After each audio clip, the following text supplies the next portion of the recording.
Your user's manual is that document that states who you are. Is that document that states your strengths, your weaknesses? Is that document that states your personality type, where you should work? It even talks about troubleshooting, how you should be handled, how not to be handled. Okay, the kind of environment where you function best. Why don't you pull out a user's manual of your phone or any TV appliance around you and use it to develop your own?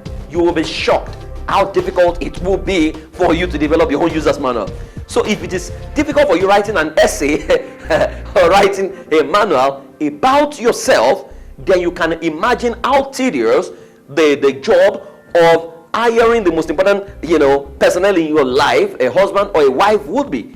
That's why it amazes me when I see young people subject it to emotion, subject it to mundane reasons, like the girl has straight legs, the guy has a jeep. It's amazing. Okay, so do you have a user's manual? Onto your user's manual is this 5-part. Life becomes experimental. Next one, there is who you are and who you have become, and both must be clearly separated. And you need to understand this.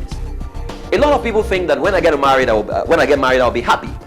If you have never been happy as a single person, marriage will not do it for you.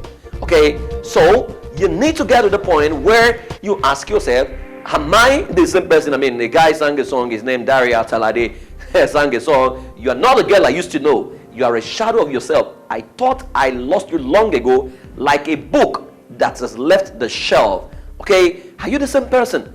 Okay, who were you at age 5? Who were you at age 6? And who have you become? Okay, what were the situations in your life that conditioned you to become who you are right now? Who is it that you exhibit to people? And how you know that you are not the same person is when you have a dual personality, wherein you show a particular aspect of your life to certain people and a particular aspect of your life to another people. Who you really are is what you're exhibiting when nobody sees you. Okay, and in most cases, the real person was lost, when you were a kid.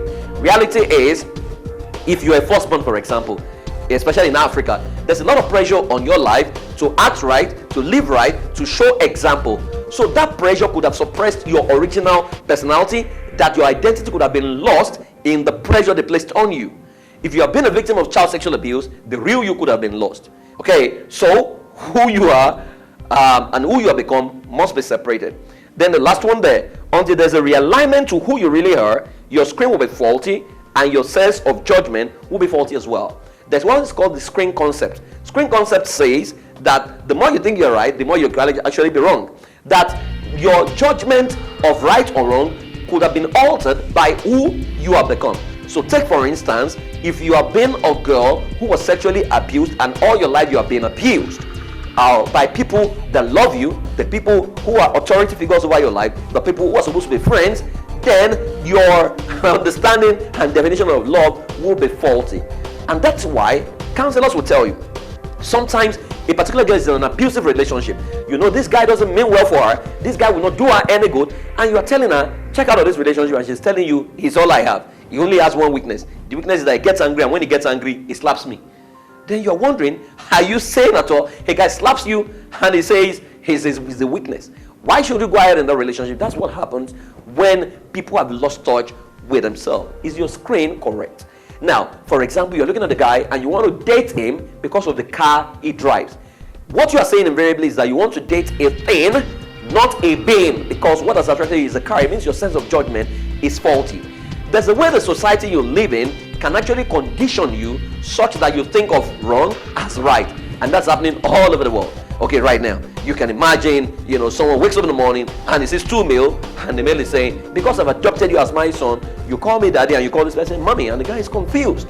Okay, that in itself is child abuse. So there's so much problems all over the world, and that's why singles need to get it right. So the quality of questions you ask will determine the quality of answers you get. What are the questions you are asking about yourself as a single person? What are the kind of questions you are asking life? What are the kind of questions you're asking people? I tell people, when I was coming to marriage, I came in with about 130-year experience. I will repeat that. When I was coming to marriage, I came in with about 130-year experience. Because I'd counseled a couple who had been together for 68 years and who were still lovers. I'd asked them questions, I'd taken note. I'd counseled with another one who were 48 years. Counseled with another one at clock 21 years of marriage. So I had lots of experience, lots of principles to work on by the time I got married. What kind of questions are you asking?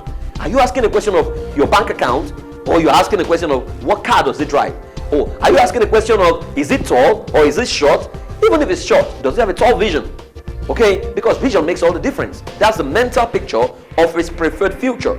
And that's why the fact that the guy is wearing the kind of trouser that that is jumping today doesn't mean he's not going to wear designers tomorrow. So if you're myopic and short-sighted, you can get married to a guy or choose a guy or accept a guy's proposal because he's driving a Jeep, an SUV.